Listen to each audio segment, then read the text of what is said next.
जाओ कि पवित्र परमेश्वर जो कुछ हम सुनने वाले हैं, जो कुछ तेरे कलाम से, तेरे पवित्र वचनों से खुदाबंद, उसके लिए हमारा मन तैयार हो चुका है। आपकी आत्मा ने हमारे मन को तैयार कर दिया है। इस वचन को हम ले चुके हैं, इस वचन पर हम चल चुके हैं, इसकी समझ हमारे अंदर बैठ चुकी है। हम परमेश्वर तेरे वचन को पूरा करने वाले बन चुके हैं। जो हम सुनेंगे वो पूरी रीति से हमारे अंदर बैठ चुका है। इसका फल हम काट चुके हैं और तेरी मर्जी को पूरी कर चुके हैं। यीशु मसीह के नाम से जो मांगा ये आप हमारे साथ कर चुके हो। ऊंचा आमीन बोलो। प्रे आप कर रहे हो कि मैं कर रहा हूं? हर बात में अलर्ट रहना है, ध्यान देना है। हम प्रेयर क्या कर रहे हैं, क्या सुन रहे हैं, क्या समझ रहे हैं, क्योंकि यही जीवन है। इसी से आपको छुटकारा मिलना है, इसी से आपको डिलीवरेंस मिलनी है, आपकी ब्लेसिंग्स आनी है, आपके काम ब्लेस होने हैं, आपकी जिंदगी में कुछ बड़ी चीजें होनी है, आपकी जिंदगी में कुछ बेस्ट होना है। कितनों को बात समझ आ रही? हालेलुया। तो आज मैंने दो जो पिछला थर्सडे एंड संडे निकले, उसमें मैंने आप लोगों को जो वचन दिए, अगर तुम्हें कुछ पता नहीं वो क्या थे तो तुम फिर अपने आप को धोखा दे रहे हो। जैसे हम स्कूल जाते हैं तो स्कूल में जो टीचर होता है हमें सिलेबस देता है, पढ़ाई करवाता है, और उसको क्या करना है, उसे लर्न करना है, उसे रीड करना है, उसे कॉपीराइट करना है, प्रैक्टिस करना है उस सिलेबस के साथ जो वो टीचर देगा। अगर हम उसको करते हैं तो हम टीचर के सामने भी अच्छे गिने जाएंगे और हमें उस पढ़ाई का बड़ा फायदा होगा। हम फिर एक दिन अच्छी पोस्ट पर होंगे या अच्छे किसी पद के ऊपर होंगे। लेकिन ये तभी होगा अगर आप उस सिलेबस को जो स्कूल कॉलेजेस में दिया गया है उसको करो। तो वो तो एक संसार की बात है, लेकिन यहाँ बात हो रही जीवन की बातों की। हालेलुया। ये वो जीवन की बातें हैं जब तुम सुन रहे हो तो ये क्या है, उन्हें तुम्हारे पास ऑप्शन है। तुम घर जाकर फिर मोबाइल लेकर वचनों को सुन सकते, गवाहियों को रिपीट कर सकते हो, गवाहियों को याद कर सकते हो। अगर तुम्हें गवाहियां याद रहेगी तो तुम्हारा विश्वास अच्छा बनेगा। गवाहियां चीज ही ऐसी है, क्योंकि वो एक तुम्हारे सामने प्रमाण है, सबूत है परमेश्वर की पावर का, कोई कथा कहानी नहीं है। इसीलिए हम जब लोग बीमार आते हैं उनकी वीडियोस बनाते हैं, ताकि जो लोग नए नए बीमार दुखी आए वो ये फील करेंगे मेरी तरह ये इतने हालात में आया, इतना इसका हालात था, इतना परेशान था, तो देख कैसी बीमारी थी इसकी, कैसे परमेश्वर ने इसे हील किया। तो उन बातों से हमारा विश्वास पक्का होता है, और इसको कहते हैं प्रैक्टिकल जीवन को जीना परमेश्वर के साथ। ये प्रैक्टिकल जीवन क्या है, सुनो इधर देखो। जिस दुनिया के मालिक को दुनिया ढूंढ रही है, कोई पत्थरों में, तस्वीरों में, पत्थर की पूजा करती, तस्वीर देखकर विश्वास करते हैं। हमारे लोग भी वैसे ही हो रहे हैं। हमारे लोग भी यीशु की फोटो लेकर रख लेते हैं, उसकी मूर्ति बना लेते हैं, जबकि यीशु कैसा था दिखने में किसी को पता ही नहीं, क्योंकि तस्वीरों का काम तो बाद में शुरू हुआ। कितनों को समझ आ रही? तो अगर कोई उस समय बनाता भी होगा तस्वीरें, तो हो सकता है जैसा यीशु था उससे एग्जैक्ट ना बन पाई हो। तो आप कैसे उस गलत प्रतिमा को जो दिखने में यीशु की नहीं है, तुम कैसे उससे विश्वास करोगे? तो वो तुम्हारा विश्वास गलत हो जाएगा। तो इसीलिए हम पवित्र लोग हैं, हम आत्मा से चलने वाले लोग हैं। कौन लोग हैं हम? पवित्र आत्मा से चलने वाले। हम आम लोग नहीं, हम बड़े खास लोग हैं। कितनों को बात समझ आ रही? परमेश्वर ने अपना पवित्र आत्मा क्यों दिया? इसीलिए ताकि तुम्हें प्रॉब्लम ना हो दुनिया की तरह। तुम भी ये दुनिया की तरह ना सोचो मेरे हाथ में कोई मटेरियल नहीं है, मुझे कोई भगवान दिख नहीं रहा, मुझे कोई तस्वीर दिख नहीं रही, मैं कैसे विश्वास करूं, कैसे मैं क्या ठीक ठाक कैसे करूं? कितनों को बात समझ आ रही है? तो जब ये चीजें तुम्हें समझ नहीं है, कितनों को बात समझ आ रही है? हालेलुया। जब तुम्हें ये समझ ही नहीं है तो इसीलिए तो परमेश्वर ने पवित्र आत्मा दिया ना। हालेलुया। अब लोगों को ये समझ नहीं आ रही, उन्हीं विश्वासियों को जो पवित्र आत्मा पाए हुए लोग हैं। आप जानते हो पवित्र आत्मा पाया हुआ इंसान कैसा होता है? यीशु मसीह ने निकोदेमस को सिखाया, जो व्यवस्थापक था। व्यवस्थापक का मतलब होता है बाइबल का एक टीचर। एक बाइबल के टीचर को, बाइबल के एक शास्त्री को उसने क्या किया? पवित्र आत्मा के बारे में सिखाया यीशु ने। यीशु मसीह ने जब सिखाया तो उसने कहा जो शरीर से जन्मा है वह शरीर है, और जो आत्मा से जन्मा है वह क्या है? आत्मा है। हवा किधर से आती है, किधर को जाती है? उस भाई साहब को कुर्सी दे दो एक, वो जो आए अभी, किसी को बोलो। ठीक है, कितनों को बात समझ आ रही है? ये बात सीखनी है आप लोगों ने। हालेलुया। हवा किधर से आती है, किधर को जाती है? शब्द तो उसका सुनते हैं पर हमें समझ नहीं आती, दिखती नहीं हवा। तो यीशु ने कहा आत्मा से जन्मा व्यक्ति भी ऐसा है। हालेलुया। परमेश्वर का आत्मा कब तुम्हें हर चीज में हेल्प करेगा, समझ देगा। कहां? अंदर, तुम्हारी बुद्धि में। ये जो लोगों को प्रॉब्लम है पृथ्वी के ऊपर, उस प्रॉब्लम का बहुत खतरनाक कारण है लोगों का मन। कितनों को बात समझ आ रही? ये खतरनाक कारण है लोगों का मन, क्योंकि बाइबल हमें बताती है हमारा जो मन है वो करप्ट है। वो जब हम पाप से पैदा हुए तब से वो हमारा मन जो है वो करप्ट हो चुका है। वो परमेश्वर की इच्छा के अनुसार नहीं चलता, वो गड़बड़ चलता है, क्योंकि वो पाप से लिंक हो गया। जैसे आधार कार्ड के साथ आपका नंबर क्या करते हैं? लिंक करते हैं। अगर आपका नंबर लिंक नहीं होगा तो आपको कोई मैसेज नहीं आएगा, कोई आधार कार्ड गुम गया तो आपका नुकसान हो जाएगा। मैं एक बात समझा रहा हूं। इसी तरह से जो आपका मन है वो पाप से लिंक्ड हो गया है। जब आप पैदा हुए तो तब से लेकर वो जब से वो लिंक है, उस लिंक को तोड़ने के लिए कौन आए? यीशु। आपके मन के लिंक को जो पाप के साथ है, वो कनेक्ट है, लिंक है, उसे तोड़ने के लिए आए ताकि वो टूट जाए और वापस मैं आत्मा के द्वारा इस मन का लिंक किससे कर दूं? परमेश्वर के साथ लिंक कर दूं। हालेलुया। कितनों को बात समझ आ रही है? अब ये कहानी, स्पिरिचुअल कहानी जो आपको पकड़नी, मतलब ये एक आपके लिए पवित्र ज्ञान है, सच्चा ज्ञान। अब इसकी जगह पर किसी बंदे को वो मटेरियल फड़ा दो उसके हाथ में, तो आत्मा का लिंक कैसे हुआ? ये कितनों को बात समझ आ रही?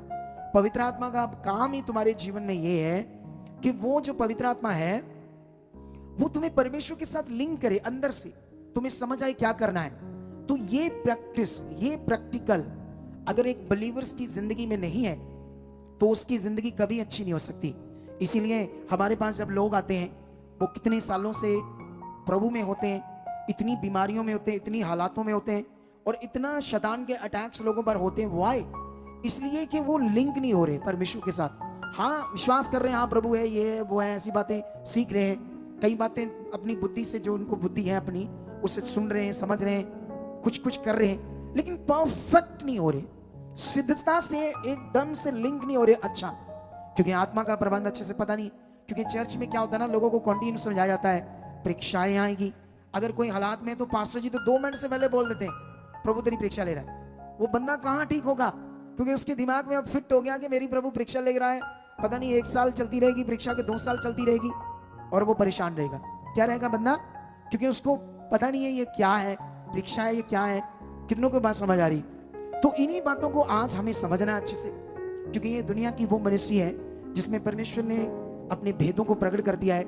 इसीलिए तुम इतने लोगों के प्रैक्टिकल की गवाहियों को सुन रहे हो और इतनी बड़ी बड़ी टेस्टिमनी, हिला देने वाली टेस्टिमनी बन रही है। अभी जो थोड़े दिनों में गवाहियां सुनने वाले हो ना तुम, अमेजिंग, हिला देने वाली गवाहियां, जिनको मैं भी देखकर दंग रह गया। मैं कहा वाओ, खुदा आप इतना पावरफुल हो, इतनी सामर्थ्य हो आप, इतनी तगड़ी गवाहियां बन रही। क्यों बन रही है? क्योंकि लोगों को समझ आ रहा अब राइट करना क्या है। तो आपकी खतरनाक, आपका जीवन का विषय आपका मन। कितनों की बात समझ आ रही? क्योंकि मन कब, क्योंकि ये सही दिशा में कुछ नहीं सोचता, ये हमेशा गड़बड़ करता रहता है। कितनों को समझ आ रही? अगर आत्मा के द्वारा, आत्मा इसीलिए था ताकि ये आपका मन उस पवित्र आत्मा के द्वारा परमेश्वर से दोबारा लिंक हो जाए। अगर ये लिंक हो गया तो फिर ये गलत सोचना बंद कर देगा, तुम्हारे अंदर गलत विचार नहीं आएंगे, व्यभिचार के विचार नहीं आएंगे, तुम्हें गंदी सोचें नहीं आएगी, तुम्हारे अंदर नेगेटिव विचार भी नहीं आएंगे, तुम हालात से भी नहीं डरोगे, किसी भी हालात से नहीं डरोगे। कितनों को बात समझ आ रही? तुम फिर कुछ भी नहीं समझोगे हालातों को, क्योंकि तुम्हारा लिंक किससे हो गया है? परमेश्वर से। जब लिंक नहीं हुआ तो तब तक आप क्या करोगे? डरते रहोगे। जैसे अभी एक गवाही में देख रहे थे, वो बार बार सोच रही थी लोगों की इतनी गवाहियां बनती है, मेरी क्यों नहीं बनती, मेरी क्यों नहीं ये हालात, मेरा क्यों नहीं ये हालात जा रहा, क्योंकि वो लिंक नहीं हो रही थी। कितनों को बात समझ आ रही?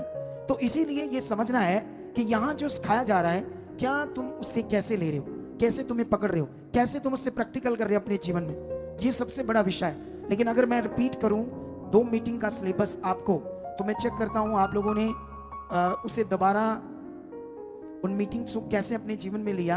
इन 2 मीटिंग्स में कितने लोगों ने पिछले थर्सडे एंड संडे की मीटिंग को देखा? दोनों को हाथ ऊपर करो। ऊपर वाला हाथ करो। अगर मैं शारीरिक होता तो डंडा पकड़ता और तुम्हें सीधा कर देता, सच्ची। अब खुदा ने मुझे आत्मिक बना दिया और मेरे हाथ बांध दिए, क्योंकि परमेश्वर का नियम ही ऐसे है। क्या है? हालेलुया। ओए भोलो, सीधे हो जाओ, सीधे बंदे भी बन जाओ। क्या बन जाओ? मैंने इतने प्यार से तुम लोगों को सारी चीजें सिखाई है, उतने प्यार से परमेश्वर की इच्छा पकड़ो। आज का वचन जो अभी शुरू हो गया है, इसे तो 2-3 बार सुनना, क्योंकि अब आज मैं बहुत सारा बाइबल से नहीं पढ़ाने वाला। मैंने पहले ही बता दिया था आत्मा के द्वारा कि इन वचनों को मैं ज्यादा अच्छे से एक्सप्लेनेशन करने वाला हूं, तो मैं ज्यादा अच्छे से इन बातों को समझाने वाला हूं। समझ आई कि नहीं आई? लेकिन यहां से हमने शुरू की थी, एक सीरीज शुरू की थी। दिखाओ थंबनेल क्या थी, थोड़ा सा जूम करो, बहुत बारीक लिखा है नीचे वाला पार्ट, हिंदी वाला। पवित्र आत्मा के द्वारा चलना लोगों के लिए कंफ्यूजन का विषय, और जीवित वचन कैसे जीवित रूप में काम करता है। ये लगभग आज चौथा पार्ट है, लेकिन मैं 2 मीटिंग्स की बात कर रहा हूं। इस संडे की, लास्ट संडे जो बीता है और लास्ट थर्सडे जो बीता है, इनमें मैंने तुम्हें जीवित वचन के बारे में समझाया क्या होता है। अगर मैं थर्सडे की बात करूं तो जकरिया के पास स्वर्गदूत आता है, लूका में लिखा, और जकरिया को जब वो बूढ़ा था, दोनों ही पति पत्नी, तो स्वर्गदूत ने उसे कहा तेरे एक पुत्र होगा, तो उसका नाम यूहन्ना रखना। लेकिन वो शारीरिक रूप में जानता था कि बच्चा अब नहीं पैदा हो सकता, हम बूढ़े हो गए, तो उसने उस जीवित वचन पर विश्वास नहीं किया। स्वर्गदूत को कहा कि मैं कैसे विश्वास करूं कि ये बातें कैसे पूरी होंगी। तो उसने कहा ठीक है, मैं तो परमेश्वर के सामने खड़ा रहता हूं, मेरा नाम जिब्राइल स्वर्गदूत है, तूने जो मेरी बात की विश्वास नहीं किया, तूने इन जीवित वचन पर विश्वास नहीं किया, इसलिए तू मौन रहेगा, बोल नहीं पाएगा। कितनों को बात समझ आ रही? मरियम के पास जब स्वर्गदूत आता, सेम वो भी करती है, वो भी जीवित वचन को शारीरिक रूप में सोचती है। आज क्रिश्चियनिटी में क्या कर रहे हैं, बड़ी जल्दी बिलीवर्स को, बेचारे को जीवित वचन से हटाकर उसको तेल पर प्रार्थना करके दे देते हैं, पानी पर प्रार्थना करके दे देते हैं, उसको कपड़े पे प्रार्थना करके दे देते हैं, उसको ना जैसे वो पुराने समय में, अभी तो मुझे पता नहीं बच्चे इस युग में कैसे हैं, क्योंकि मुझे काफी देर होगा बच्चे देखे नहीं, हमारे घर में छोटे बच्चे नहीं है, तो मुझे दूसरों के बच्चों को उठाना या उनके साथ टाइम बताना टाइम नहीं है, क्या नहीं मेरे पास, तो मुझे कुछ पता नहीं आज के युग की कैसे है। लेकिन मुझे पता पहले के युग के बच्चों को ना एक निप्पल होता था, वो उसने शायद होता था थोड़ा सा, तो वो बच्चे को देते, वो बच्चा ऐसे चूसता रहता था, उसको क्या करता रहता था, हालांकि वो बाहर नहीं आता था, शायद कोई हल्का सा छेद, पता नहीं करते थे कि नहीं करते, अगर कर दिया तो वो तो चूस चूस के तो निकाल लेगा उसका शायद मेरा ख्याल उसमें का शायद अंदर ही रहता है। लेकिन ये उसी तरह की एक चीज है, ये तेल पानी कपड़ा, सच्ची मैंने इसे अच्छी तरह से सीख लिया, समझ लिया, कुछ नहीं, ये उसी तरह की एक चीज है, मटेरियल तुम्हें सहायक दिया है पवित्र आत्मा। जब तक तुम्हें इसे सीखना नहीं आएगा, प्रैक्टिकल करना नहीं आएगा, हो सकता कभी शारीरिक किसी व्यक्ति को पवित्र आत्मा करने के लिए बोल दे, कभी किसी को, जैसे बाइबल में भी कभी किसी को, एक आधे को ऐसा किया, ऐसा नहीं वो उपदेश है कि हर एक के साथ करना है, ऐसा लिखा ही नहीं कहीं, किसी के साथ थोड़ा बहुत हुआ, लेकिन उसको आज इतने हद तक वो प्रोडक्शन इतनी बड़ी कर दी कि तुम सोच नहीं सकते, ये करोड़ों रुपए की प्रोडक्शन होगी इन मटेरियलिस्ट चीजों की। असली काम से लोग आगे पीछे हो रहे हैं, और जानते हैं इसी कारण आज कलीसियाओं में गड़बड़े, पास्टरों का आपस में प्यार नहीं है, हर कोई सोचता मैं बड़ा बन जाऊं, हर कोई सोचता मेरे पास ज्यादा कुछ आ जाए, है हो जाए, वो हो जाए। लेकिन जिन लोगों ने सेवा स्टार्ट की, वो उनकी ऐसी मनसा नहीं थी, वो बड़े यूनिक थे, वो बड़े जबरदस्त थे, जिनको यीशु तैयार करके इस दुनिया में छोड़ गया। उन्होंने दुनिया को हिलाकर रख दिया, हालेलुया। क्या कर दिया उन्होंने तो दुनिया को हिलाकर रख दिया। लेकिन यहां पर मैंने कई चीजें समझाई, वो पार्ट आपका पढ़ा है, आपने दोबारा सुनना है। उसके बाद मैंने अधिकार और विश्वास क्या होता है, यह बड़ा विषय है आपके लिए। यीशु का अधिकार क्या था, चेलों का अधिकार क्या था, मेरा अधिकार क्या है, आपका अधिकार क्या है। तो ये अधिकार यूज करना, ये कैसे यूज होता है अधिकार, विश्वास कैसे यूज होता है, ये विश्वास से यूज होता है आपका अधिकार। आपको यूज करना है अपना अधिकार, मटेरियल को छोड़कर, मतलब यहां तो है ही नहीं, मतलब मैं ये तो टीच कर रहा हूं क्योंकि नए नए लोग आते रहते हैं, उनके लिए शिक्षा है, क्योंकि नए नए लोग बेचारे इन्हीं चीजों को करते करते बूढ़े हो रहे हैं और काम उनकी जिंदगी में हो नहीं रहा था, क्योंकि वो मटीरियलिस्ट चीजों से ही लगे हुए थे। लेकिन उनके लिए शिक्षा है, और नए नए लोग जुड़ते रहते हैं ऑनलाइन, तो वो भी सीख जाते हैं, इसीलिए ये टीचिंग मैं दे रहा हूं। कितनों को बात समझ आ रही? लेकिन अभी मैंने पिछले दिनों में थर्सडे समझाया था कि आत्मा आपकी जिंदगी में क्या करेगा। अगर मैं शॉर्ट में तुम्हें थोड़ा सा बताऊं तो फिर से मैं बोल सकता हूं, आत्मा का काम है आपके मन में, सोच में, ब्रेन में, बुद्धि में, समझ में काम करना, आपके विश्वास को तगड़ा करना, आपके हियाब को तगड़ा करना, आपके स्वभाव को बदलना। अगर वो गलत स्वभाव है, चिड़चिड़ा है, गुस्से वाला है, आपको नम्र करना, ये आत्मा का काम है। आपको बुद्धिमान बनाना, आपके नेगेटिव सोचों को दूर करना, आपको पॉजिटिव सोचें आपके अंदर पैदा करना, आपको दीन और नम्र करना, आपकी प्रार्थना करने में आपकी मदद करना और आपकी प्रार्थना को स्ट्रॉन्ग करना, दानों और वरदानों को आपके जीवन से प्रकट करना, आपको दर्शन मिले, आपका कनेक्शन, आपका लिंक परमेश्वर से बने। ये मैं कुछ चीजें आपको समझा रहा था थर्सडे मीटिंग में। तो ये पवित्र आत्मा का काम है।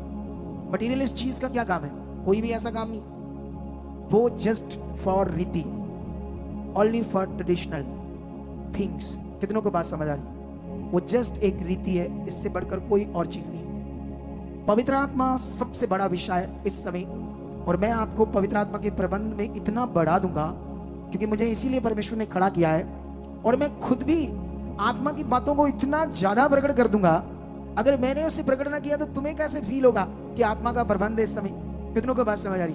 मैं वो बातें, वो भविष्यवाणियां, वो भेद, वो बातें तुम्हें प्रकट करके समझाऊंगा। मैं बाइबल जब पढ़ता हूं तो पवित्र आत्मा जो मुझे सिखाता है तुम सोच भी नहीं सकते। बाइबल में कहां कहां ट्रांसलेटर ने गड़बड़ की है वो मुझे आत्मा समझाता है। आप जानते हो, इन दिनों में मैंने कई चीजें चेक की। कुछ वचन, जैसे ये वचन लिखा है, ये वचन पहले लिख दिया जबकि उसकी जगह बाद में आनी थी, चाहिए थी, वो भी वहां भी गड़बड़ है, उत्पत्ति में भी गड़बड़ है, कई जगह पर ऐसे ही। ये भी मुझे आत्मा ने समझाया, क्योंकि जब ये लिखते उनको मिली तो उन्होंने क्या किया, उनको पत्रों पर लिखी, जैसे लकड़ी के पत्रों के ऊपर। तो उन्होंने क्या किया ना, जैसे पत्थर इकट्ठे किए, कोई पत्थर आगे पीछे थोड़ा बहुत हो गया। तो ऐसे तो हमारे जैसे कॉपीज तो थी नहीं कि इनको पिन लगी है तो धागा लगा अच्छे से सेट है, कॉपी तो हिलेगी नहीं जहां लिखा पॉइंट। तो वो अकेले अकेले पत्थर थे, आगे पीछे हो जाते थे। जैसे आप फोटो स्टेट कराओ तो अपने डॉक्यूमेंट्स, रजिस्ट्री, अलग अलग आपके डॉक्यूमेंट्स हैं, तो जब कॉपी करते हो वो मिक्स हो जाते हैं आपके पेपर को कि पिन नहीं लगी। फिर आप ढूंढ ढूंढ के उसको लड़ीवार करते हो। करते या नहीं करते? करते हो? बोलो, करते हो? तो ऐसे ही उनके साथ हुआ, कहीं ना कहीं कुछ मिस्टेक होगी। लेकिन जब हम आत्मा से पढ़ते हैं तो फिर समझ आती है, हाँ ये चीज है। तो ये थर्सडे की बात थी, लेकिन इसे तुमने और इसे अच्छे से अपनी जिंदगी में उस वचन को दोबारा सुनना। देखो, ये मैंने वचनों को इतनी मेहनत से परमेश्वर से लिया, आप सोच नहीं सकते। जो मेरे आसपास रहते हैं उनको पूछो कि ये वचन मुझे कितनी मेहनत से मिलते हैं, और जानते हैं इनमें पावर कितनी, जानते तुम्हारी जीवन में कितना बड़ा फल ला सकते हैं। मुझे पूछो, जब मैंने कल, एक बच्ची है हमारे साथ, मेरे घर में रह रही है, वो बिलीवर है। मैंने उसे इसलिए रखा है क्योंकि वो बहुत पढ़ी लिखी है। तो मैंने अपने बच्चों को थोड़ा स्ट्रॉन्ग करना था इंग्लिश में, तो मैंने खुद भी होना था। तो हम लोग स्टडी करते इंग्लिश की, बाइबल की डेली। तो जब करते तो मैंने उसे अपने बच्चों के लिए एक बात समझाई। एक 10-12 बाई का रूम कितना बड़ा होता है? बोलो, कितना बड़ा होता है? बोलो, ये क्या है? बरकत आ रही है आपके ऊपर। हाय हाय, क्या बात है इन लोगों की। बरकत नाम शब्द सुनते ही ऐसे हो जाते हैं। कितनों को बात समझ आई? इसीलिए तो लोग बेचारे लालच से, जो लालच का प्रचार हो रहा है, लालच का प्रचार बड़ा हो रहा है। शैतान ने भी किया था यीशु को। उसने कहा, देख सारे जगत, देख इनकी भड़क वैभव, ये सब मुझे सौंपा गया है, तो मुझे दंडवत कर, मैं सब तुम्हें दे दूंगा। कितनों को बात समझ आ रही? लेकिन यीशु ने उसका जवाब वचन से दिया। बाइबल में लिखा, आत्मा की तलवार ले लो, जो परमेश्वर का वचन है। उसने उसी तलवार से उसके वचन को काट दिया, शैतान के। अगर तुम्हारे अंदर भी वचन होगा तो तुम भी शैतान की जुक्तियों को, उसके आने वाले अटैक्स को काट दोगे, जब तुम्हें वचन की समझ होगी। यहाँ बैठने का मतलब सिर्फ बैठना नहीं है, सुनना ध्यान से।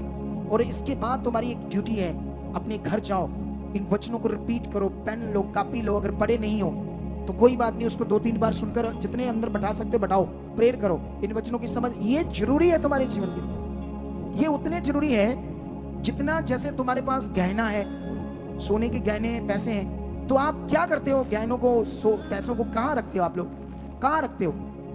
किसी अच्छी जगह, सेफ जगह पर, या जहां कहीं मर्जी रख देते हो? संभाल कर रखते हो। क्यों? तुम्हारे दिमाग में उसकी वैल्यू है। अरे वो तुम्हें जीवन नहीं दे सकता। तुम्हारे गहने बिक जाएंगे, घर बिक जाएंगे बीमारियों में, पर डिलीवरेंस नहीं मिलेगी हॉस्पिटल से। लेकिन ये वचन तुम्हें बीमार भी नहीं होने देंगे और हॉस्पिटल में भी नहीं जाने देंगे, और तुम्हारा बड़ा लॉस भी नहीं होने देंगे, तुम्हें बचा कर रखेंगे। कितनों को बात समझ आ रही? इसीलिए नहीं पकड़ना होगा। हालेलुया। लेकिन इन बातों को तुम्हें समझना होगा। और वापस मैं कहां बात कर रहा था? 10 बाई 12 के कमरे की। हम दिल्ली जाते थे आज से कई साल पहले, जब मैं एक बलीवर था, मैं बच्चों को सीख रहा था। हमारा एक अगुआ था दिल्ली में, हम 3-4 जाने जाते थे। 10 बाई 12 के कमरे में एक बाथरूम, एक छोटी सी रसोई, सिर्फ 10 बाई 12 के कमरे में, उसी में एक बाथरूम, उसी में एक रसोई। सोचो वो कितना रूम होगा। मैं, वो जो बच्ची हमारे साथ टीच करती, जब मैंने उसमें कहा गया, उसकी 2 बच्चे थे उस टीचर के, उसकी वाइफ थी, वो खुद था, 4 लोग थे, 4 हम चले जाते थे, खुसड़ फिसड़ उसी में सोते थे हम रात को, और पूरा 9 बजे से लेकर 5 बजे से शिक्षा लेते थे बच्चों की। इतनी मेहनत से ट्रेनों में जा जाकर धक्के खाकर वचन सीखते थे। तुम खुल्लुम खुल्ला आकर बैठते, जब तुम्हारा दिल करता है आते हो और बैठ जाते। यहाँ इतना बड़ा चर्च है, इतनी सुविधा है, समाप्त होगा प्रभु का वचन संगति, तो लंगर खाओगे, निकल जाओगे। तुम्हारे और मेरे में कितना फर्क था। इसीलिए मैं आज अगुआ हूं। कितनों को बात समझ आ रही? अरे हमने उस वचन को पाने के लिए कितनी मशक्कत की। तुम्हें आसानी से तो मिल रहा है, लेकिन वैल्यूएबल नहीं बन रहा। इन वचनों का बड़ा महत्व कुछ लोग समझ नहीं पा रहे। जो लोग समझ रहे हैं वो बढ़ रहे हैं, उनके जीवन में बड़ा कुछ हो रहा है। कितनों को बात समझ आ रही है? आज आज आज आज कई सेवक बन रहे हैं नए नए, तो अगुआ हूं मैं कई लोगों के ऊपर। वो बड़ी फैसिलिटी चाहते हैं अगुए से, आसानी से मिलना, आसानी से हर चीज करना चाहते हैं। हमने बड़ी मशक्कत की वचन लेने में। कितनों को बात समझ आ रही? सच्ची बड़ी मशक्कत, मेहनत, मशक्कत, बड़ा स्ट्रगल किया प्रभु में। वो तब इंटरनेट नहीं था। कितनों को बात समझ आ रही? ऐसे लाइव मीटिंग्स नहीं होती थी। कई बार हम छोटे छोटे रिकॉर्डर लेते थे, उससे वॉइस को रिकॉर्ड करके सुनते रहते थे। सोचो मेहनत हमारी। तुम्हारे लिए तो कितना आसान है। अगर आसान है, जब कोई चीजें आसान होती है ना, तो बंदा लेजी हो जाता है। सच्ची, जिस घर में जिसके बाप का सब कुछ हो ना, आसानी से बच्चों को मिला, उनके बच्चे हमेशा लेजी निकलते। उनके बच्चे कुछ बड़ा करने की सोच नहीं रखते, आसानी से मिला होता है उनका सब कुछ। कितनों को बात समझ आ रही? इसीलिए मैंने अपने बच्चों को कोई फैसिलिटी नहीं दी इतनी ज्यादा। ठीक है, जो चीजें थी वो तो थी, लेकिन उन्हें हमेशा इन चीजों को बताया, और मैंने अपनी लाइफ को बताया, मेरी लाइफ क्या थी, मैंने क्या क्या काम किए। कितनों को बात समझ आ रही? मैंने ना दुनिया से अपना पास्ट छिपाया और ना अपने बच्चों से। आज जब कोई बड़ा व्यक्ति हो जाता है, वो डरता, वो मतलब शर्माता है कि मैं अपनी पास्ट ना बताऊं, लेकिन मुझे परमेश्वर ने निकाला है दुखों से, हालातों से, और एक अच्छी जिंदगी को दिया है। इसीलिए मैं अपना पास्ट नहीं बोलता। और बाइबल में भी लिखा है, तो उसे किसी उपकार को मत, उसके किसी भी उपकार को मत बोल। कितनों को बात समझ आ रही है? लेकिन यहां पर फिर संडे बड़ा वचन दिया मैंने आप लोगों को। संडे फिर मैंने आपको समझाया था कि यीशु मसीह ने कैसे वचन से दुष्ट आत्मा को निकाला, बीमारियों को हील किया। कितनों को बात समझ आ रही? मैंने इब्रानियों में तुम्हें समझाया था, वहां पर मैं तुम्हें मैंने एक, पौलुस कहता, मैं राजमिस्त्री की तरह, बुद्धि राजमिस्त्री की तरह क्या करी, मैंने नींव डाली। उसने बताया कि फिर उस पर रदा रखता हूं। ये मैंने 1 कुरिन्थियों इस संडे 3 का 10 से लेकर 13 तक वचन दिया। आई डोंट नो आप कितने लोग इसे रिमेंबर करके अपने माइंड में रख रहे हो, याद इसे, मुझे इसका कोई अंदाजा नहीं है। लेकिन अगर आपने इसे पकड़ा है तो आप नॉर्मल नहीं रह सकते। हालेलुया, आप जबरदस्त आगे जाओगे। कितनों को बात समझ आ रही है? आप जबरदस्त आगे जा सकते हो अगर आप ध्यान दोगे। मैं ध्यान के ऊपर आज वचन की कुछ बातों को आपके सामने रखूंगा। बाइबल में लिखा, जो इसहाक था वो भी शाम के टाइम मैदान में, ऐसे लिखा, परमेश्वर के वचनों का मनन करता था। ऐसे लिखा, वो ध्यान धरता था। ध्यान मतलब वो वचनों का मनन करता था, प्रैक्टिकल करता था। परमेश्वर की ये बात या क्या हो सकता है, लिखा तो नहीं है, उसको किसी चीज पर लिखता होगा या लिखी हुई चीज को पढ़ता होगा, उसको याद करता होगा, उस पर विश्वास करता होगा। अपने जीवन में वो ध्यान धरता था, प्रैक्टिकल करता था परमेश्वर के वचन को। ये बड़ा विषय है हम सबके लिए, क्योंकि पवित्र आत्मा के प्रबंध में आपने क्या करना है, इस चीज के लिए मैं तुम्हें समझाता हूं। बाइबल में लिखा, उस नींव को जो पड़ी है वो यीशु मसीह है। हमारी सबकी नींव कौन है? यीशु। और वचन में लिखा, उस पर अगर कोई सोना चांदी या बहुमूल्य पत्थर या घास फूस का रदा रखता है तो फिर उसका काम प्रकट हो जाएगा। कितनों को बात समझ आ रही? आप कुछ लोग यीशु मसीह में चल रहे हैं, क्रोध भी, गुस्सा भी, लालच भी, झूठ भी, चोरी भी।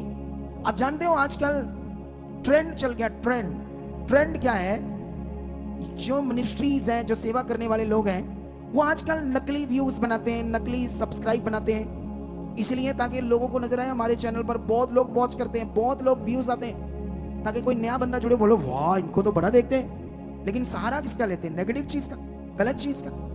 पवित्र परमेश्वर पर भरोसा रखने वाले देखो आज क्या कर रहे हैं। ट्रेंड चल गया है और मैं जानता हूं कौन कौन कर रहे हैं, क्योंकि मेरे पास पवित्र आत्मा है। कितनों को बात समझ आ रही है?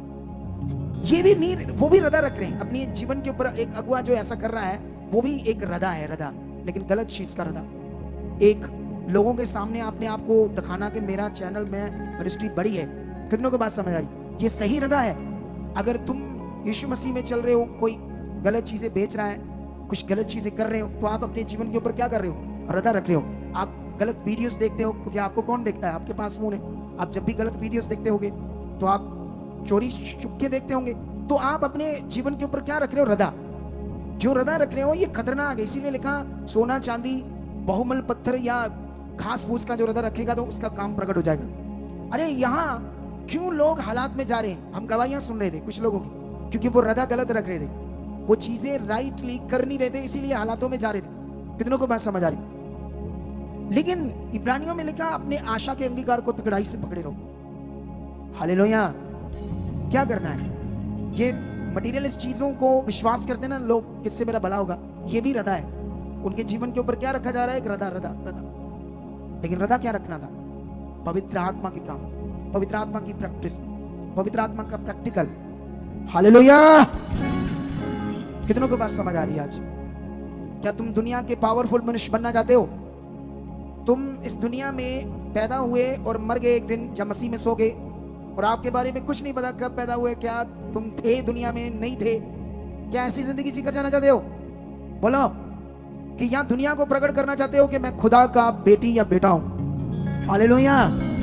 ऐसी बात जो मैं बोल रहा हूं, ये जो मेरी हियाब की शिक्षा है, जो दलेरी की मेरी शिक्षा है, जो बड़े कॉन्फिडेंस से मैं जब बात करता हूं। एक बहन ने मेरी ये शिक्षा सुनी और उसने कहा मुझे आपका ओवर कॉन्फिडेंस लगा, तो मैंने आपको देखा नहीं। अच्छा, ये कॉन्फिडेंस तो यीशु मसीह का था, इसी को तो मैंने पकड़ा है। ये कॉन्फिडेंस किसके अंदर था? आज मैं आपको वचन पढ़ाता हूं कुछ, आज के लिए। संडे की कुछ बातों को फिर रिपीट करते हैं, लेकिन अभी मैं आज कुछ वचन आपको यीशु मसीह के पढ़ाता हूं। सबसे पहले हम जाएंगे लूका की बुक में, ठीक है? और लूका की बुक में चैप्टर 4 में जाएंगे। कहां पर जाएंगे? और चैप्टर 4 में जाकर 31 वर्सेस से स्टार्ट करेंगे, 31 वचन से। ऐसे लिखा, फिर यीशु, हिंदी में वह लिखा, वह मतलब यीशु। फिर यीशु गलील के कफरनहूम के नगर को गया और सबत के दिन लोगों को उपदेश दे रहा था। और वह उसके उपदेश से चकित हो गए, क्योंकि उसका वचन अधिकार के साथ था। हालेलुया। यीशु मसीह का वचन कैसे था? नबियों का, याजकों का वचन अधिकार के साथ नहीं था। कितनों को बात समझ आई? कुछ नबियों ने अधिकार के साथ बातें की क्योंकि आत्मा ने अगुवाई की, लेकिन कुल मिलाकर वो उस समय मूसा की व्यवस्था थी, तो अकॉर्डिंग टू व्यवस्था की रीतियों को करते रहते थे और ऐसी जिंदगी चल रही थी। हालात थे, प्रॉब्लम थे, बीमारियां थी। पुराने नियम में बीमारियों से छुटकारा कुछ था, बहुत ज्यादा नहीं था, और बहुत ज्यादा प्रीचिंग नहीं थी इसकी पुराने नियम में। इसकी प्रीचिंग जो है, उपदेश जो है, बीमारियों से छुटकारा और बेस्ट और well life, good health, strong जीवन, पावरफुल जीवन, ये सब कुछ हमें नवे नियम में समझ आता है और इसे हमें पकड़ना होगा। कितनों को बात समझ आ रही है? लेकिन यहां पर जब हम पढ़ रहे हैं तो वचन में लिखा, सब लोग चकित होकर, क्योंकि उसका वचन चकित होते थे, क्योंकि उसका वचन अधिकार के साथ था। आराधनालय में एक मनुष्य था जिसमें दुष्ट आत्मा थी।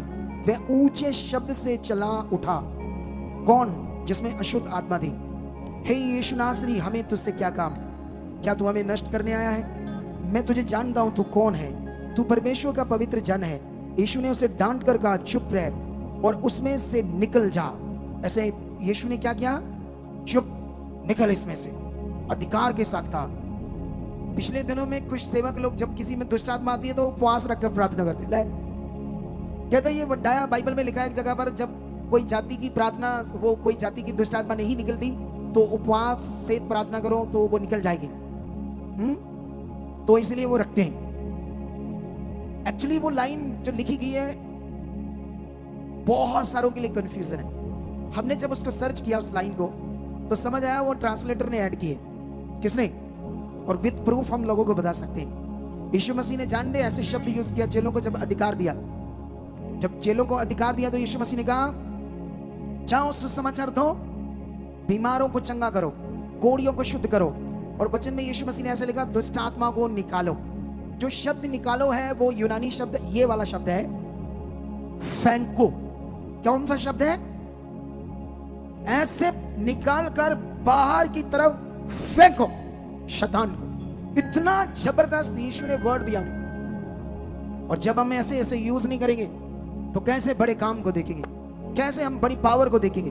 कितनों को बात समझ आ रही है? हालेलुया। बीमारियों को भी अधिकार से बोलना पड़ेगा। तुम्हें अधिकार को समझना होगा। ये अधिकार का विषय, ये दीन मन नम्र मन, दीन मन नम्र मन मतलब घमंड नहीं चाहिए, लेकिन अधिकार तो यूज करना है। या तो होना चाहिए, स्ट्रॉन्ग मन तो होना चाहिए। कितनों को समझ आती है? क्योंकि परमेश्वर के किंगडम में ढीले लोग कुछ भी अच्छा नहीं देख सकते। ये जो लेट आते हैं बाद में आकर बैठते हैं, मैं इन्हें ढीला मानता हूं। ढीले हैं। कई बहनें घर का काम सारा दिन वही खलारा सा पड़ा रहता है, थोड़ी सफाई गंद मंद बर्तन पता नहीं क्या झुलूलों की तरह लगी रहती। कुछ लेडीज होती है 2-3 घंटों में सब तगड़ा फटाफट सब कर लेती, और कुछ सारा दिन में भी समेट नहीं पाती। ढीला ऐसे कहते हैं। कुछ ढीली जिंदगी में जीते हैं परमेश्वर के साथ, ढीला सा, थोड़ा सा पढ़ लिया, थोड़ी सी प्रेयर कर ली, ढीला सा जीवन। परमेश्वर ने आपके लिए जो रखा है ना, बाइबल कहती है वो तुम्हारी सोच से भी बाहर है। इतना कुछ तुम्हारे लिए रखा है। अगर चाहिए तो ध्यान दो करना क्या है। लेकिन यहां पर अभी इस वचन को हम कंप्लीट कर देते हैं। तब दुष्ट आत्मा उसे बीच में पटक कर बिना हानि पहुंचाई उसमें से निकल गई। इस पर सबको अचंभा हुआ और वह आपस में बातें करके कहने लगे ये कैसा वचन है, क्योंकि वह अधिकार और सामर्थ्य के साथ अशुद्ध आत्मा को आज्ञा देता है। ऐसे ऐसे बातें करने लगे, ये कैसा वचन है? ये तो अशुद्ध आत्मा को कैसे अधिकार और सामर्थ्य के साथ आज्ञा देता है?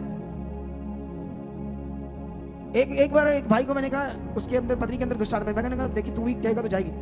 मैंने कहा इसको बोल ऐसे दुष्ट आत्मा को बाहर निकल। वो पता क्या कहते, दुष्ट आत्मा आ निकल, दुष्ट आत्मा निकल। ऐसे कर रहा था वो। दुष्ट आत्मा हंसती होगी, ये तो लेडीज है, ये तो लेडीज की तरह है, बंदा बेचारा लेडीज की तरह है। वो हंसती होगी तो वो निकलेगी है, जब तुम अधिकार को यूज नहीं करोगे। कितनों को बात समझ आ रही? हालेलुया।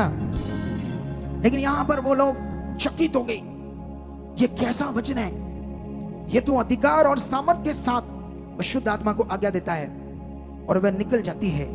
इस प्रकार चारों और हर जगह यीशु मसीह की चर्चा होने लगी। कितनों को बात समझ आ रही? खुदा ने तुम्हें चुना है। सुनो, परमेश्वर तुम्हें यूज कर सकता है बहुत बड़ा बीज बोने में, बहुत बड़ा तुम्हें बिजनेसमैन बना सकता है। इससे भी दुनिया में तुम्हारा नाम रह सकता है अगर तुमने सेवा या पास्टर ना बनी। कितनों को बात समझ आ रही? जैसे गिनीज बुक में रिकॉर्ड दर्ज होते ना, तुम्हारा दुनिया में रिकॉर्ड बुक हो सकता है कि इसने दुनिया में सबसे बड़ा बीज बोया और इसके बीज से करोड़ों लोग बचाए गए। कुछ भी परमेश्वर तुमसे करवा सकता है अगर तुम ध्यान दो, तुम प्रैक्टिकल जीवन जीने में आगे आओ, जैसे सीख रहे हो उन बातों पर ध्यान दो। अभी मैं तुम्हें एक तिमोथियस की बुक से कुछ बातें समझाता हूं। हाँ, तिमोथियस की बुक में हम लोग जाते हैं। यहां से हम एक वचन को सीखेंगे जो प्रेरित पौल ने तिमोथियस को सिखाया था। हम पहला तिमोथियस उसका चैप्टर 4 वर्स 11 से स्टार्ट करेंगे, 4 की 11 से। इन बातों की आज्ञा दे और सिखाता रहे। अब ये तिमोथियस भी एक सेवक के रूप में काम कर रहा है। हालेलुया। और स्पिरिचुअल फादर जो है तिमोथियस का, वो प्रेरित पौल है, तो इसीलिए उसको वो अपना बच्चा या पुत्र करके बात करता है। लेकिन इन दिनों में बड़ा विवाद चल रहा है कि एक अगुए को क्या हम अपना आत्मिक पिता बोल सकते हैं या नहीं। थोड़ी सी इस पर बात करेंगे अभी कुछ टाइम में, ठीक है? लेकिन अभी 11 से पढ़ते क्या लिखा है, इन बातों की आज्ञा दे और सिखाता रहे। 12 में लिखा, कोई तेरी जवानी को तुच्छ ना समझने पाए, पर वचन और चाल चलन, प्रेम, विश्वास और पवित्रता में विश्वासियों के लिए नमूना बन जा या आदर्श बन जा। कितनों की बात समझ आ रही? वचन, चाल चलन, प्रेम, विश्वास, पवित्रता में विश्वासियों के लिए क्या बनना है? तो ये टीचिंग उसने भी दी दुनिया के लिए। तो इन पूरे देशों के, दुनिया की कलीसिया के लिए क्या बने? जबरदस्त नमूना। तुम अपने घर में नमूना बन सकते हो, मोहल्ले के लिए बन सकते हो, रिश्तेदारों में तुम्हारा सुनाम बन सकता है, तुम्हारे नाम की चर्चा बन सकती है अगर तुम वचन को पकड़ो, ध्यान दो, प्रैक्टिकल करो। तुम्हारा घर बना हो सकता है, तुम्हारे पास गाड़ियां आ सकती है, लेकिन वचन पूरा करने से। वो मिट्टी लेकर चर्च की घर में डाल दो, ले जाओ, ये पखंड है। ये बाबाओं की तरह वो झाड़ फूक वाला सिस्टम हो गया। कहीं नहीं ऐसी शिक्षा लेगी। ये कलीसिया गड़बड़ हो रही है ऐसे। तुम्हें बढ़ना होगा, तुम्हें सीखना होगा, और जब तुम दुनिया को सिखाओगे ना, तुम भी लोगों को बताओगे राइट टीचिंग को, तुम्हें आत्मा हेल्प करेगा रूहों को जीतने की, लोगों का भला करने के लिए, उनको यहाँ लाने के लिए। और ये परमेश्वर का काम है। और जब तुम परमेश्वर के लिए, उसके राज्य के लिए, किंगडम के लिए कुछ करते हो, तो वो तुम्हारा परिश्रम प्रतिफल में बदल जाता है। प्रतिफल। कितनों को बात समझ आ रही? क्योंकि परमेश्वर कभी भी किसी की मेहनत का, जो उसके राज्य के लिए या खुदा के लिए कुछ कोई करे, उसे वो व्यर्थ नहीं जाने देता। उसे वो बड़े आदर सहित पूरा करता है और उसका फल देता है खुदा। वो इतना महान सामर्थ्य परमेश्वर है। लेकिन हमें इसे कंप्लीट करते हैं। 13 वचन में लिखा, जब तक मैं ना आऊं तब तक पढ़ने और उपदेश देने और सिखाने में लोलीन रहे। सीख लो कैसी शिक्षा है जो मैं तुम्हें समझा रहा हूं। कहता जब तक मैं तुम्हारे पास ना आऊं, सब तब तक पढ़ने में, बाइबल को रीड करने में, इन बातों को उपदेश देने में, लोगों को सिखाने में लोलीन रहे। ये लोगों के अंदर बातें बनी रहनी चाहिए वचन की। परमेश्वर क्या कह रहा है, कौन सी आज्ञा, क्या बात है, वो आपके अंदर चलनी चाहिए। अगर आपके अंदर चलने लगी, आपका लिंक जबरदस्त परमेश्वर के साथ होने लगेगा। जब आप बढ़ने लगोगे, आपका लिंक बड़ा जबरदस्त हो जाएगा। फिर शैतान का या नेगेटिविटी का कोई काम आपके जीवन में बाकी नहीं रह जाएगा, और सिर्फ बढ़ना और प्रकट होना, जैसे दुनिया में चेले और कलीसियाएं हुई, ऐसे तुम्हारी जिंदगी होगी। लेकिन 14 में लिखा, उस वरदान के प्रति जो तुझमें है और भविष्यवाणी के द्वारा प्राचीनों के हाथ रखने के समय तुझे मिला था, निश्चिंत मत रह, इन बातों को सोचते रहे, इन्हीं में अपना ध्यान लगाए रहे, ताकि तेरी उन्नति सब पर प्रकट हो। अपनी और अपने उपदेश की चौकसी रख, इन बातों पर स्थिर रहे, क्योंकि यदि ऐसा करता रहेगा तू और अपने सुनने वालों के लिए भी उद्धार का कारण होगा। कितनों को बात समझ आ रही है? तो ये प्रैक्टिकल जीवन है। यहाँ जो बात हो रही है, किसी मटेरियलिस्ट चीज को प्रैक्टिकल करने की बात नहीं हो रही। यहाँ मन का प्रैक्टिकल, पवित्र आत्मा का प्रैक्टिकल, उन वचनों का प्रैक्टिकल जो परमेश्वर हमसे बात करता है। मैंने इन दिनों में कई सारे वचन पढ़ाए तुम्हें। मैंने एक दिन बड़े सारे वचन पढ़ाए थे, जिन वचनों में परमेश्वर ने आपको कहा था, वायदे किए थे ना। जैसे मान लो चिंता, आपके सामने चिंता है, एक उदाहरण करते हैं। इसमें किसी भी विषय को चिंता लगा लो, पैसों को लेकर, बिजनेस नहीं अच्छा चलता, या आपके बच्चों की शादी नहीं हो रही, या आपका कोई और मैटर है, कोई भी मैटर है, बीमारी को लेकर, किसी भी हालात को लेकर आपके अंदर चिंता है। एक अजीब सा डाउट है, कब होगा कब होगा, एक अजीब सी चिंता सी बनी है। और जानते हो, अगर ये बनी रही तो तुम शैतान को फॉलो कर रहे हो, क्योंकि चिंता शब्द जो है ये नेगेटिव है और ये शैतान की ओर से। इसीलिए परमेश्वर ने कहा किसी बात की चिंता ना करो, हर बात में मेरे सामने आओ, अपने क्या लेकर, निवेदन, विनती, प्रार्थना, वो भी धन्यवाद के साथ मेरे सामने रखो। कितनों को बात समझ आई? ये फिलिपियों में इतना पावरफुल वचन आपके लिए लिखा, जो पिछले दिनों में मैंने तुम्हें पढ़ा दिया था, समझा दिया था। अगर तुम किसी भी विषय को लेकर चिंता कर रहे हो तो समझ लो फिर गड़बड़ होनी है, हालात बनने हैं, देर होनी है, और प्रॉब्लम क्रिएट होनी है, क्योंकि तुम गलत चीज कर रहे हो। तुम्हें अपना मन परमेश्वर की ओर रखना होगा, तुम्हें ध्यान परमेश्वर की ओर रखना होगा, तुम्हें समझना होगा सर्वशक्तिमान कितना सामर्थ्य, कितना पावरफुल है। तुम्हें वो याद बात करनी होगी जब इजरायली दुहाई दे रहे थे और मर रहे थे, एक टाइम का खाना मिलता था और मूसा को परमेश्वर लेकर गया, और जब छुड़ाया तो बड़े बड़े चमत्कार करके छुड़ाया, और जब छूट गए आगे लाल समंदर आ गया तो परमेश्वर ने उसको भी दो भाग कर दिया। सोचो वो कितना पावरफुल परमेश्वर, जो 40 साल तक उन्हें आसमान से खाना देता रहा। सोचो वो परमेश्वर जो एक मरे हुए को, दुनिया की कोई साइंस एक मरे हुए बंदे को जिंदा नहीं कर सकती, वो परमेश्वर ने 4 दिन के सड़े हुए मुर्दे को क्या कर दिया। सोचो उसकी पावर के बारे में, तुम्हें उसकी पावर के बारे में सोचना होगा, जो अंधे की आंखों को नया बना देता है, जन्म के अंधों की। ऐसे सोचो अंदर, चिंता मत करो, उसके लिए वचन पूरा करो। वो वचन जिसने कहा किसी बात की चिंता ना करो, हर बात में मेरे सामने आओ, हर बात में कोई भी तुम्हारा मैटर विषय हो, मेरे सामने आओ। और वो भी कैसे हो? विनती, निवेदन, प्रार्थना के द्वारा, धन्यवाद के साथ। धन्यवाद के साथ मतलब क्या होता है? धन्यवाद क्यों जोड़ा बीच में वचन के? धन्यवाद शब्द मतलब हो गया, आपने कर दिया, धन्यवाद। ये जो मैं कह रहा हूं परमेश्वर आप सामर्थ्य आपने, ये है धन्यवाद की प्राप्ति। तुम्हें ये प्रैक्टिकल में पढ़ना होगा। जब तुम दूसरों की गवाहियां सुनते हो, लोगों की बिजनेस की, लोगों के इतने बड़े काम, इतने बड़े बिजनेस वीजे, लोगों के इतने इतने बड़े बिजनेस बन रहे, किसी को 10 ट्रक का मालिक बना रहा परमेश्वर, किसी को 4 ट्रक का, कोई ट्रांसपोर्ट का मालिक बन रहा है, कोई बड़े बिजनेस कर रहा है। तो जब परमेश्वर ये कर रहा है तो उन बातों को याद रखो, मेरा परमेश्वर वही है जिसने ये किया। मेरा परमेश्वर वो है जो एक गरीब भेड़ बकरियां चराने वाले यूसुफ को वो मिस्र का प्रधानमंत्री बनाता है। दुनिया का सबसे पावरफुल और रिच राजा तो सुलेमान था, लेकिन सुलेमान का जो बाप था वो दाऊद था, उसका पापा। कितनों को बात समझ आ रही? लेकिन दुनिया का सबसे पावरफुल राजा दाऊद था, वो भी एक भेड़ बकरियां चलाने वाला था। आम गरीब, जैसे आज कोई रिक्शा चलाता है, आज कोई दिहाड़ी करता है, मजदूरी करता है, लेबर करता है, कोई किसी ऑफिस में लगा है, 12,000 13,000 की जॉब है। लेकिन जो तुम्हारा परमेश्वर है वो दुनिया का मालिक है, वो सर्वशक्तिमान है। अगर उन लोगों ने वचन किया, परमेश्वर ने उन्हें ऊपर उठाया, तो वो खुदा तुम्हारे साथ भी है। क्यों भूल जाते हो उस सर्वशक्तिमान को जो माइटी गॉड है? तुम्हें अपना ध्यान देना होगा। इन्हीं बातों को हम बोलते हैं पॉजिटिव। तुम जानते हो फर्स्ट थेसलोनिकिया 2:13 वचन में क्या लिखा है? मैं थोड़ा सा ये वचन रीड करता हूं आपके लिए ताकि आपको समझ आए लिखे हुए वचन में क्या लिखा है। ये पहला थेसलोनिकिया उसका चैप्टर 2 वर्स 13 2:13। इसलिए हम भी परमेश्वर का धन्यवाद निरंतर करते हैं कि जब हमारे द्वारा परमेश्वर के सुसमाचार का वचन तुम्हारे पास पहुंचा तो तुमने उसे मनुष्यों का नहीं परंतु परमेश्वर का वचन समझकर ग्रहण किया, और वह तुम विश्वासियों में जो विश्वास रखते हो प्रभावशील है। ये जो प्रभावशील शब्द है ये बहुत बड़ा है। इसकी जो और टीचिंग है मैं इस संडे दूंगा इस शब्द की, क्योंकि मेरे पास जो समय है वो उतना है जितना मैंने आज आपको समझाना था। क्योंकि इस वचन को मैंने नहीं सोचा था, क्योंकि इसमें बड़ी शिक्षा बन जाएगी इस एक शब्द के ऊपर। कितनों को बात समझ आ रही? हालेलुया। तो इसलिए मैं तुम्हें समझाता हूं ये प्रभावशील का मतलब क्रियाशील। क्रियाशील क्या होता है? प्रभावशील, क्रियाशील।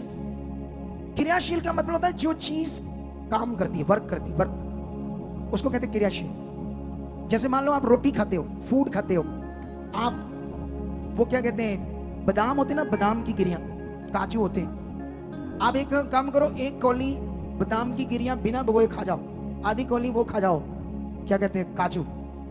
2 घंटों में क्या होगा? बाद में क्या होगा आपके साथ? बोलो क्या होगा? वो कुछ नहीं सुनता मुझे, क्या होगा? इन्होंने किसी की गल सुनाओ, मैंने किया नहीं। एक्टिव रहा करो आप लोग, ताकत आ जाएगी है? क्या ताकत आ जाएगी? ताकत तो आएगी, लेकिन वो गलत रीति से आपने खाया है। इतनी गर्मी आ जाएगी आपको गर्मी लगने लगी। इसका मतलब वो जो गिरियां हैं, काजू है, बादाम है, वो क्रियाशील है, वो अंदर जाकर काम करते हैं। क्या करते हैं? वो रोटी काम करती है, फूड, फ्रूट, सैलेड्स ये काम करते हैं। आप जानते हो जब आप तलियां चीजें खाते हो, समोसे, पकौड़े, चिप्स, भुजिया, टिक्कियां, गोलगप्पे, लेडीज की चीजें, बाद में लेडीज खा टिक्कियां, गोलगप्पे, नूडल्स, पेट दर्द होती है, गैस बनता है, ये होता है, फलान होता है, ढींग होता है। गलत खाना है वो भी आपके अंदर क्रिया कर रहा है, और आपके अंदर वो इतना वो आपकी बॉडी को सिक कर रहा है। कितनों को बात समझ आ रही? क्योंकि गलत खाना खा रहे। लेकिन वचन कहता है जब तुमने वचन सुना उसे मनुष्यों का नहीं परमेश्वर का जानकर ग्रहण किया, तो तुम जो विश्वास रखते हो उसने तुम्हारे अंदर क्या किया? क्रियाशील काम किया। ये वचन जीवित है, ये क्रियाशील काम करता है। आप इसे करके देखना प्रैक्टिकल। किसी भी वचन को जो तुम्हें चाहिए, जिस तरफ तुम्हारी जरूरत है, आप रोज उस वचन को प्रैक्टिकल करो अपने जीवन में। थोड़े दिनों में पता चल जाएगा वचन काम करता है या नहीं करता। हालेलुया। कितनों को बात समझ आई? तुम इतने बड़े खुदा के साथ होकर अगर परेशानियों में रहो तो मैं समझता हूं क्या हाल है तुम्हारी। फिर इतने पावरफुल खुदा के पास आकर अगर तुम बीमार रहे या दुखों में रहे तो तुम्हारा नॉर्मल मन है, तुम आम तरीके से परमेश्वर के साथ चल रहे, तुम्हारे अंदर वो मन नहीं आया। तो इसके लिए प्रैक्टिकल करो। धन्यवाद पवित्र आत्मा, आप मेरे अंदर काम करो, मेरा मन खुल चुका है, मैं बढ़ रहा हूं। कितनों को बात समझ आ रही? तो मैं जो चीजें तुम्हें समझा रहा हूं ये आत्मा की बातें, इसे तुम्हें पकड़ना होगा आज से। मैं समय के मुताबिक इसे और ज्यादा प्रैक्टिकल नहीं कर पाया, लेकिन आज प्रभु भोज है। प्रभु भोज का वचन तुम जानते हो क्या है? यही बातें, जैसे उसको बताया गया तो मोती उसको पवित्रता ही में तुम दूसरों के लिए नमूना बनो। प्रभु भोज का मतलब ही ये है कि यीशु की जो एक रोटी का टुकड़ा, थोड़ा सा जूस हम जब आज लेंगे, तो इसका मतलब क्या है? इसका मतलब ये है कि यीशु ने जब अपना शरीर तड़वाया, अपना लहू बहाया, क्यों? ताकि हम पाप के गुलाम न रहे, हमारी जिंदगी में पाप ना काम करे। जब जब हम प्रभु भोज चर्च में हर पहले थर्सडे या जो भी पहले आ जाए, हफ्ते में थर्सडे आ जाए या संडे आ जाए, कोई भी आ जाए, जब ये पहले आएगा तो आपने एक चीज का ख्याल रखना है, व्हाइट कपड़े डालकर आने सबने। तुम सुनते रहते हो और ये वचन पूरा नहीं करते। सुनते तो हो ना हर बार, लेकिन फिर वचन नहीं पूरा करते। फिर तुम कैजुअल कोई भी कलर के कपड़े पाकर आते हो, इसका मतलब तुम अनाज्ञाकारी हो, वचन नहीं मानते। तुम्हें वचन मानना चाहिए, छोटी छोटी बातों पर ध्यान देना चाहिए। कितनों को बात समझ आ रही? तो जब तुम इसे लोगे तो ये जो वचन तुम अपने मन में पूरा करोगे, ये वाला रोटी वाला थोड़ा सा टुकड़ा और थोड़ा सा जूस लेकर कि मैं यीशु की देह को खा रहा हूँ, लहू को पी रहा हूँ, ये वचन भी क्रियाशील में रूप में आपके अंदर काम करेगा। कितनों को बात समझ आ रही? ये वचन काम करेगा, समझ आई? वो जूस और वो रोटी, उसके अंदर जो चीज है वो अपना काम करेगी, लेकिन जो वचन लिखा हुआ तुम उसे मानोगे मन में, तो वो पवित्रताई के रूप में आपके अंदर काम करेगा। तो इन बातों को पकड़ना होगा। कितनों को बात समझ आ रही? आज एक बहन गवाही दे रही थी कि जब 21 दिन